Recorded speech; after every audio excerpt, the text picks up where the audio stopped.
Well, let me begin by saying that what I'm about this morning is at least as much a thought experiment as it is a sermon.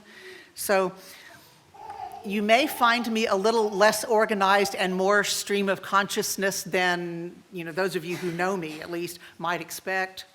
So that means you're going to have to stay alert. Hope you had your coffee. Or as we used to call it in my church in Dallas, Presbyterian gasoline.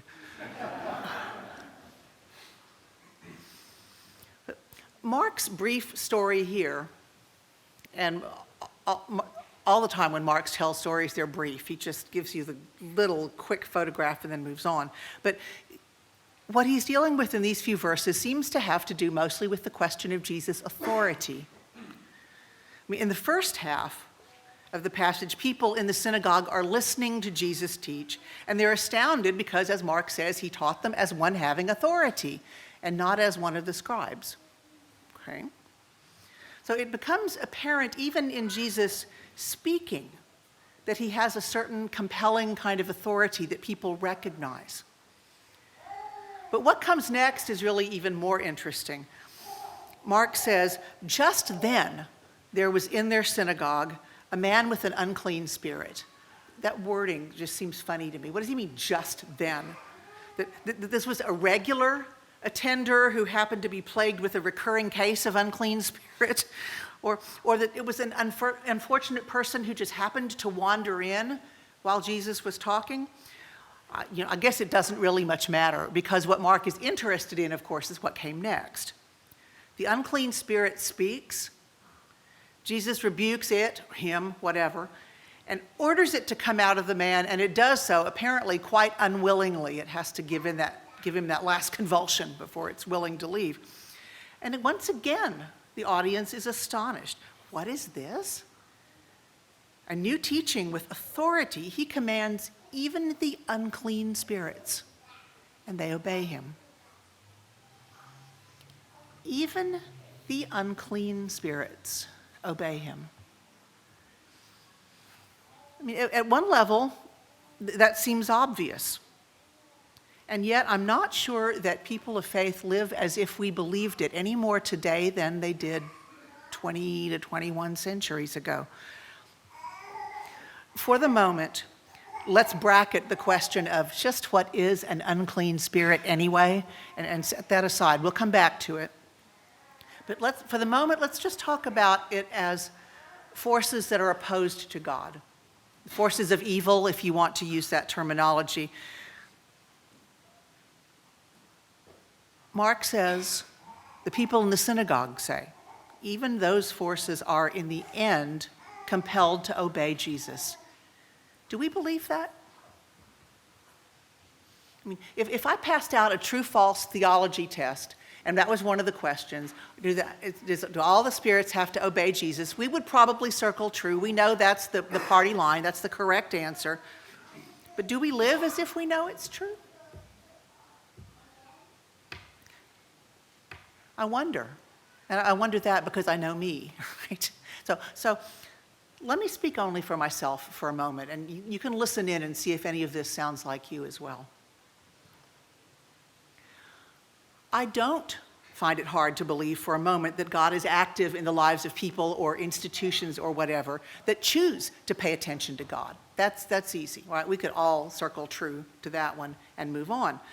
I don't doubt that every person here this morning feels pulled, maybe even compelled to obey Jesus. That is, we don't always actually do it. That's why we have a confession. But the intent is there. The desire is there. The connection to him is there. We know we ought to follow Jesus and to do what he commanded, and so most of the time that's what we do. Even in times when we fail, or even in those times every now and then when we act bad just because it feels so good, still, we feel the pull of obedience that tells us we've done wrong. So it makes sense for us. It makes sense theologically and it makes sense personally to pray for things like courage to do the right thing. wisdom to know what the right thing is. Right? Sometimes that's not always clear. For forgiveness for our sins, for the will to do what is right, even in the face of temptation to do what's not. I believe God acts on and within those of us who choose to align ourselves with God's will, with God's plan for humankind and for the universe, with God's blueprint of love and justice and shalom.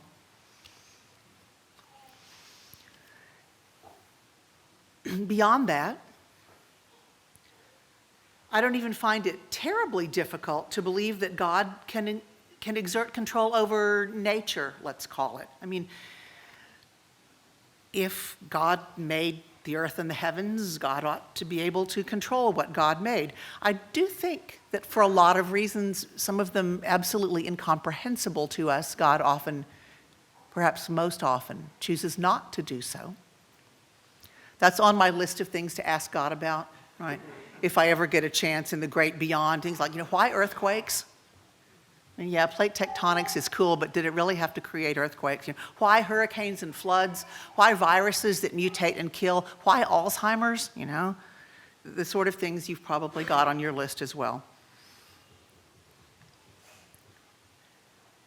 But I really do believe that the creator of the heavens and the earth could, if God chose, command natural phenomena and they would obey. So it makes sense for us to pray for things like for natural disasters to be averted, to pray for those who've been victims of them, to pray for healing for loved ones who are ill, even to pray for miracles in cases that are said to be incurable. It makes sense for us to do that. We may not always get exactly what we asked for, but even in the midst of chaos and hurt, we get God. We get God mourning with us.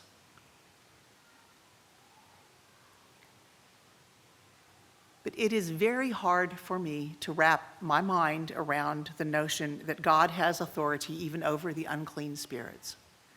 I mean, I want to believe it.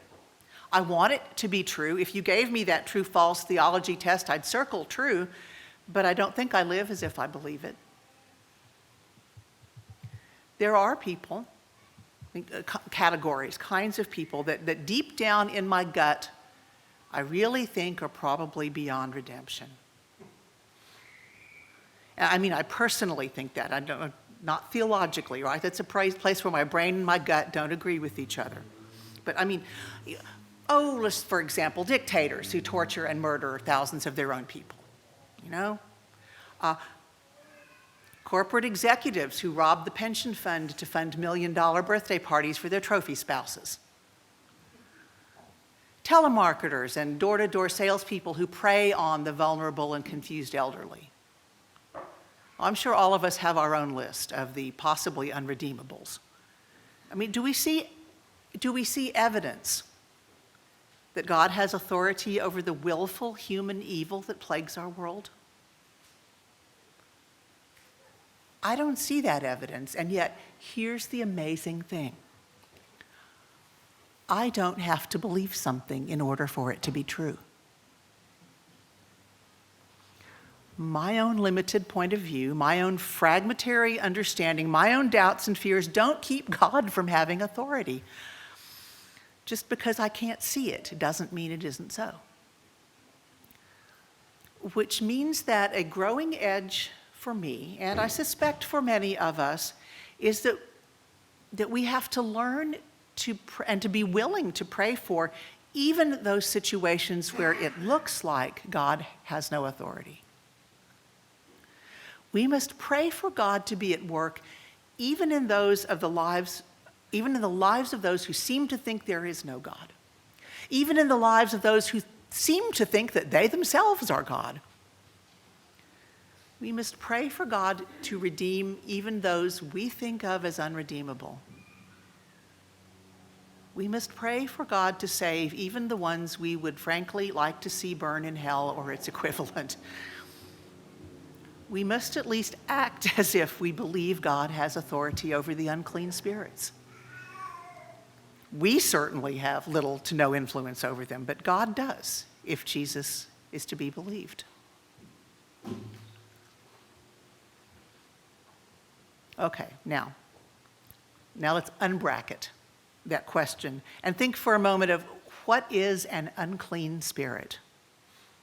I mean, a first century worldview isn't all that helpful to us, 20 plus centuries later.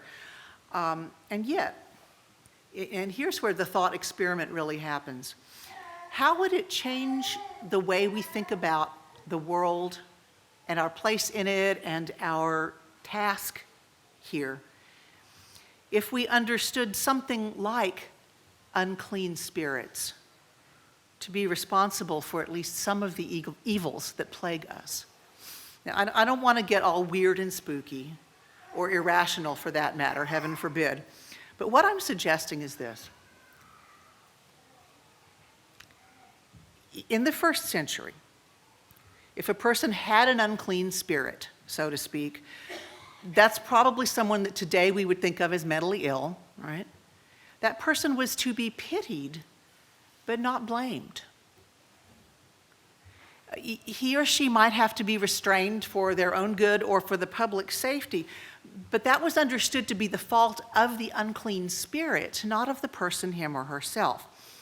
So how would it change the way we think about the people on our own lists of unredeemables, whoever those are, if we thought about them as plagued by an unclean spirit? What if we thought about our myriad social problems as being the work of unclean spirits? Or maybe the work of people under the control of unclean spirits. The thing that I like about reframing the question that way is that it doesn't take away our responsibility for doing something about it or them, but it takes away the need for trying to find someone to blame. And the energy that we often waste in trying to find that someone or something. What if we didn't have to do that? I mean, think about the way across time we have reframed how we think about mental illness. Obviously, we long ago got away from blaming demons. But for much of human history, we believed, particularly as we were coming to be scientifically minded people, we believed that people who saw hallucinations, heard voices, things that clearly weren't there, were just acting bad and could really stop it if they wanted to. And the way that treatment of them was approached was to try to get them to be more rational and just stop it. Now we understand it's not a choice, it's chemistry. It's a force beyond the influence of one's own will that acts on a person who has a mental illness. So you can make certain choices about how you respond if you have a diagnosis of mental illness, but you can't choose whether you have it. And in that sense, it is like an unclean spirit, something that is not under our control. We understand the same kind of thing about alcoholism and other addictions, that people can control what we do about having the illness, but you can't control the fact that you have the illness. It's kind of an unclean spirit. Okay. Similarly, extrapolating from that, I wonder whether it would help us think of new solutions to the problems of our world and to be more willing to think about how God might intervene if we understood things as being the result of, if you're not comfortable thinking about unclean spirits, at least something similar to that. Something that is beyond easy fixes. So for example, if we see people behaving in criminal ways, can we see first social structures that have left people with no good choices before we question the choices they've made? When we see unbelievable greed at work, can we first see a society's warped values and emphasis on whoever dies with the most stuff wins, before we blame the greedy and then try to deal with the consequences, yes, and make them deal with the consequences of their greed? When we recoil before what seems to be mindless violence in some places, can we step back first and look at the violence of injustice and poverty and racism before we work on the necessary steps to protect ourselves from those who would do us harm. I mean, until and unless we name the unclean spirits and address them and/or seek God's help in casting them out, we will never be well.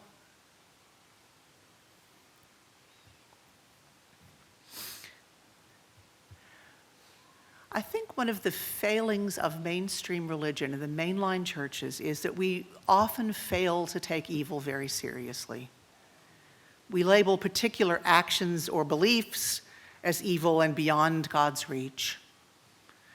Maybe even occasionally we perceive certain persons as evil and beyond redemption, but we don't often look at the large systems of evil in which all of us are embedded. Recent years, we've made good progress, at least in some places, about understanding the structural nature of racism.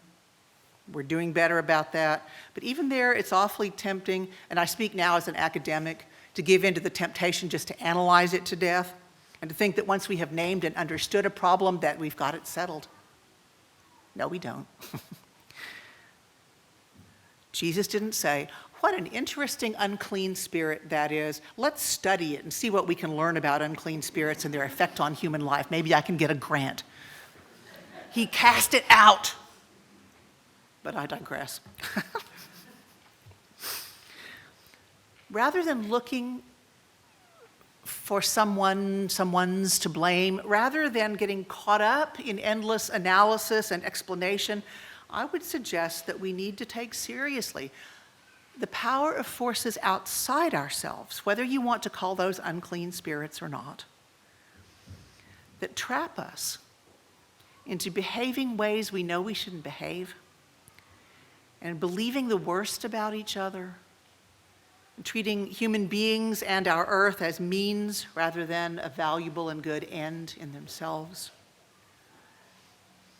That's not to say that we then escape responsibility. We still are responsible for acting on our knowledge, but I'm afraid that's another sermon for another day.